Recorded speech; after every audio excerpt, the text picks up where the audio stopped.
Halo semuanya, kembali lagi di channel YouTube aku Roida SHN. Pertama sekali selamat tahun baru buat teman-teman semua beserta keluarga. Semoga di tahun baru ini atau di tahun 2022 ini keluarga kita sehat-sehat, panjang umur, dan semoga Tuhan memberi rezeki yang cukup untuk kita masing-masing. Oke teman-teman, jadi untuk kali pertama aku buat video yang seperti ini, video ngobrol. Karena kan kalau biasanya kan aku menggambar, kemudian aku memayet, terus aku menjahit, tapi bukanya kan nggak pernah kelihatan. Jadi karena ini masih suasana tahun baru, makanya aku nampakkan gitu. Supaya kita bisa saling menyapa sebelum kita masuk ke video-video yang lebih serius nanti. Dan karena ini video pertama atau video perdana di tahun ini, jadi aku buatnya yang santai dulu. Kita jangan terlalu serius, supaya nanti pas kita masuk yang video-video yang lebih serius gitu, kita bisa lebih siap atau lebih berkonsentrasi. Jadi di sini aku hanya sekedar mau ngobrol aja atau menyapa teman-teman semua dan sekalian mengucapkan terima kasih buat kalian semuanya yang udah selalu nonton video-video kami dari awal sampai hari ini. Terlepas dari videonya yang banyak masih yang harus diperbaiki, belum sempurna, baik itu dari segi kualitas video, pengambilan video, dan semuanya. Mudah-mudahan teman-teman semua bisa mengambil ilmunya dari sana gitu. Tapi walaupun video ini video-video santai atau video ngobrol, sekedar ngobrol seperti ini, kalian jangan skip, karena barangkali nanti dari obrolan kita yang begitu santai ini kalian bisa dapat referensi atau semacamnya gitu kan. Karena di sini aku sekalian mau menjawab beberapa pertanyaan atau pertanyaan yang paling sering kami baca, baik itu di kolom komentar atau yang mengirim pesan melalui Messenger atau bahkan melalui Facebook kami yang imut itu gitu. Di sini aku nggak akan menyebutkan namanya satu-satu ya, tapi mudah-mudahan pertanyaan ini bisa mewakilkan kalian masing-masing. Jadi pertanyaan-pertanyaan ini masih sekitaran seputar menjahit, tapi menurut aku ini bisa aku wakilkan melalui kata-kata tanpa harus aku menggambar-gambar gitu kan. Jadi yang bisa aku omongin di sini akan aku jelaskan. Tapi nanti buat teman-teman semua yang udah request, baik itu yang misalnya, Kak tolong buatkan pola ini, tolong buatkan pola ini. Kalian tunggu aja buat teman-teman yang udah request. Nanti setelah video ini tayang, besok-besok akan aku upload lagi video-video yang udah ada tutorialnya. Gitu. Oke, sekarang gini, ada pertanyaan yang belum pernah aku bahas sih. Dan ini penting sekali, terutama buat teman-teman yang masih pemula. Karena ini ada yang bertanya juga, katanya gini, Kak aku ini masih pemula, bukan pemula, aku ini masih awam, belum pernah belajar sama sekali, belum pernah pegang mesin sama sekali, belum pernah tahu baik itu teori menjahit sama sekali, tapi aku kepingin belajar gitu. Apa yang harus kita miliki dulu gitu, biar bisa terjun ke pekerjaan ini? Atau apa yang harus kita persiapkan dulu sebelum kita terjun ke kursus, baik itu kursus atau langsung ke menjahit gitu. Jadi menurut aku pribadi, buat teman-teman yang masih pemula atau buat kita semuanya masih pemula yang masih belajar, tapi terlebih yang masih awam, yang masih pertama kali mau terjun ke dunia yang rumit ini gitu, yang mau aku sampaikan gini, kalau misalnya kita memutuskan untuk belajar menjahit, kita tanya dulu ke diri kita betul nggak memang keinginan kita sendiri mau menekuni pekerjaan yang rumit ini? Karena jelas saja menurut aku pribadi ini lumayan rumit. Jangan karena kita melihat orang, misalnya kita melihat, oh itu dressnya cantik, bisa dikerjakan dalam 2 hari sama tukang jahitnya. Itu dressnya cantik, bisa dikerjakan dalam hitungan jam sama tukang jahitnya. Jangan karena kita melihat orang bisa mengerjakan sebentar gitu, lalu kita, oh aku juga kayak gitu. No. Kita harus tanya dulu ke diri kita, tertarik nggak kita hal-hal yang kecil pun, hal-hal yang rumit, tertarik nggak kita pekerjaan yang seperti itu? Karena nggak segampang yang kita lihat. Orang bisa mengerjakan satu dress atau satu baju misalkan dalam waktu sebentar, itu karena udah dipelajari beberapa bulan, beberapa tahun, atau bertahun-tahun gitu ya. Jadi kita jangan mengambil waktu singkatnya itu. Kalau kita memang betul-betul tertarik, oh aku mau mendesain yang seperti itu, aku mau belajar yang seperti itu, kita tertarik dengan karyanya, oke, itu bagus. Berarti kita ada jiwa kreativitasnya di situ menurut aku. Jadi kita harus tertarik dulu gitu. Misalkan ya kalau kayak aku, dari dulu aku sebelum bisa menjahit gitu kan, aku melihat satu baju entah di mana atau ada orang yang pakai bajunya cantik gitu kan. Pikiranku itu gini, gimana ya cara buat bajunya gitu. Bukan gimana ya beli bajunya, bukan gitu. Jadi aku berpikirnya gimana ya buat bajunya, bagian mana ya yang dipotong, kenapa bisa sebelahnya turun, sebelahnya naik gitu. Pikiranku gitu, tapi mungkin setiap orang beda-beda. Sekali lagi, ini menurut pandanganku aja. Gitu ya teman-teman. Karena kan menjahit itu detail. Bahkan yang sebiji pun, misalnya kayak payet-payet itu kan kecil. Tapi itu harus kita perhatikan. Tertarik nggak kita hal yang gimana ya cara ngomongnya, yang sedikit membosankan. Misalnya memasang payet itu kan lumayan membosankan, karena satu harian kita cuma mengambil payet-payet kecil, dan itu pun pekerjaannya lama gitu.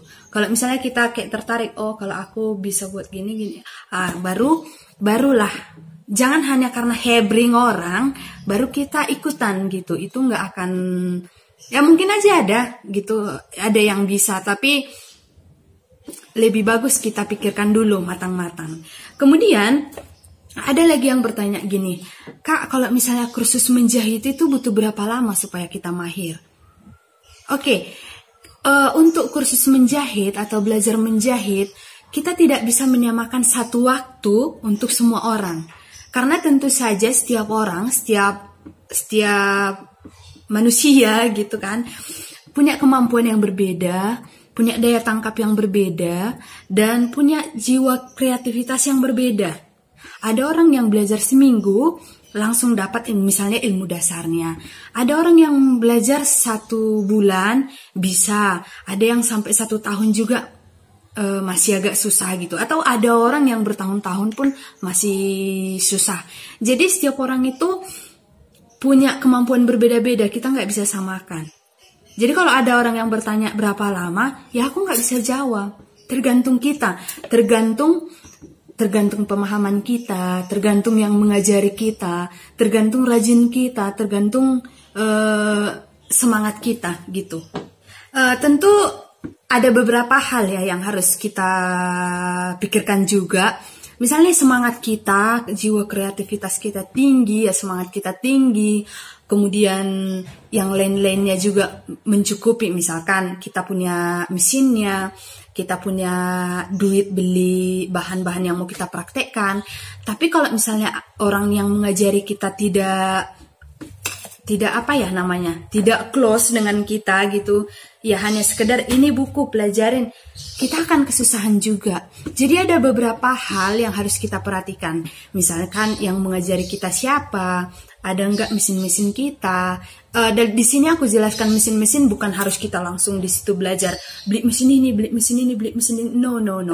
Kalau kita misalnya baru pertama kali belajar seperti ini, baru awam, kita punya 1 mesin dulu nggak apa-apa gitu. Itu dulu yang kita pelajari. Mesin jahit yang kecil, yang khusus menjahit itu dulu. Karena kalau misalnya untuk mesin obras, mesin bordir, itu kan bisa kita menumpang ke orang lain gitu. Jadi itu nanti aja di lain waktu kita pikirkan. Yang paling penting itu dulu tadi. Kitanya semangat, kitanya tertarik, kemudian ada orang yang tepat yang mengajari kita. Terus ada mesin kita paling tidak 1. Orang yang tepat mengajari kita, maksudku di sini orang yang terbuka gitu. Kalau untuk ilmu-ilmu dasarnya atau patok-patokannya atau bukunya, modulnya, di Gramedia pun rasaku ada buku yang seperti itu. Atau misalnya kan di online-online banyak yang menjual buku-buku seperti itu. Tapi kan kalau untuk menjahit ini ada trik-trik yang nggak ditulis di buku, tapi memang sangat membantu kita kalau ada orang yang mengasih tahu kita. Ada misalkan kayak menjahit menjahit, contohnya satu kayak menjahit pinggiran rok lingkaran lah contohnya. Ya orang taunya kan di buku itu, di buku modul atau buku panduan itu, ya udah menggambar polanya, menggambar ukurannya gitu kan. Tapi membuat ini biar nggak melintir, itu nggak dijelaskan di buku gitu. Jadi itu ilmu-ilmu kecil, tapi sangat-sangat membantu kalau ada orang yang ngasih tahu kita. Dan itu yang harus kita lihat dulu, seterbuka apa yang mau mengajari kita gitu. Baru oke, udah kira-kira cocok ini tempatnya, barulah kita mulai gitu ya. Kemudian ada juga orang yang bilang seperti ini, Kak, aku kepingin sekali les menjahit atau belajar menjahit, tapi dasar aku itu bukan matematika atau aku nggak pandai matematika gitu, jadi gimana? Aku pun dulu berpikirnya seperti itu. Orang-orang selalu bilang, oh matematika itu cocok itu jadi penjahit karena hitung-hitungan. Tapi setelah aku pelajarin, setelah aku jalanin, memang matematika itu perlu untuk semua kehidupan, matematika perlu. Tapi untuk urusan jahit-menjahit, matematikanya terlalu kaku. Gitu. Menurutku, matematika itu terlalu kaku untuk jahit-menjahit. Apalagi perkembangan fashion yang sekarang, model-modelnya banyak, setiap hari ada model baru, dan semakin aneh kadang-kadang. Jadi yang paling penting jiwa kreativitas kita, jiwa seni kita. Apalagi kalau misalnya kayak memayat gitu kan, itu nggak ada hitungan matematikanya sama sekali. Justru kita harus memikirkan seninya. Kalau misalnya terlalu matematika 4 ditambah 4, 8, itu akan kelihatan kaku. Jadi harus kita pencongkan satu ke sana, pencongkan satu ke sini. Itu kan seni. Itu makanya aku bilang jiwa seninya yang lebih harus di atas daripada matematikanya. Sekali lagi matematika itu penting, tapi untuk proses jahit menjahit ini menurutku sekali lagi jiwa seninya lah yang harus tinggi. Apalagi teman-teman bisa lihat kayak zaman sekarang, orang nggak terlalu suka lagi yang simetris, yang presisi. Justru kalau ada satu yang panjang, satu yang pendek, justru itu yang orang suka. Atau justru orang yang gimana ya cara ngomongnya? Ini yang turun setengah, ini yang naik setengah, itu yang orang suka. Jadi itu kan jiwa seni kita. Mungkin di dalam proses pemecahan pola atau di dalam proses buat polanya, sama pusingnya sama kayak matematika. Ketika kita mengerjakan algoritma, trigonometri, atau aljabar, mungkin pusingnya sama. Tapi untuk pengaplikasiannya itu, matematika terlalu kaku. Gitu. Jadi kita itu, ini menurut aku ya, jadi aku kayak udah pintar kali gitu, padahal aku masih belajar juga. Mohon maaf ya teman-teman, kita hanya bercerita sekedar. Aku pun masih belajar juga, tapi ini menurutku. Jadi kalau misalnya kita menjahit itu, yang paling dimakan itu kan pikiran kita atau otak kita gitu. Karena kita harus memikirkan, harus kita berpikir, bukan berhitung, berpikir, maksudnya memecahkan satu pola itu kita harus memikirkan itu dibelok kemana, itu dipotong kemana gitu. Jadi kita yang penjahit, misalkan kita melihat satu model baju dipakai orang, atau baik itu entah di mana, atau di pasar, atau di tempat jualan mana lah. Kalau misalnya kita melihat satu baju yang bagus, harus bisa kita bayangkan bagian mananya yang dipotong, kenapa sebelahnya turun, bagian mananya yang diambil, kenapa bajunya bisa Sabrina gitu. Makanya kalau tukang jahit, menurut aku, tukang jahit itu banyak yang overthinking. Karena kita udah terbiasa memikirkan sesuatu yang belum terlihat. Jadi kita harus bisa memecahkan pola itu di dalam pikiran kita. Baru kalau misalnya kita udah kira-kira bisa, oh dari sini ke sini, dari sini ke sini, barulah kita buat di pola gitu. Jadi contohnya nih, kalau misalnya ada customer kita yang misalkan bawa satu model, satu baju yang mau kita jahitkan, yang mau kita kerjain, sebelum kita lihat modelnya, oh seperti ini dikasih tunjuk gitu kan. Sebelum kita bisa memecahkan pola ini, bahkan kita tidur pun, atau kita udah tutup mata gini, yang kita bayangkan itu harus mana ya yang kupotongnya, di bagian mana ya nanti kupotong biar bisa ini ketemu ini, kayak gitu. Itu nanti pengalaman yang mengajarkan kita.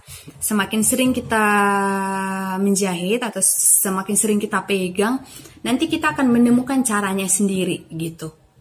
Oke, jadi ini karena videonya udah lumayan panjang durasinya. Dan tadi pun cerita kita hanya sebagai video pembuka aja di tahun ini. Menurutku itu aja yang mau aku sampaikan.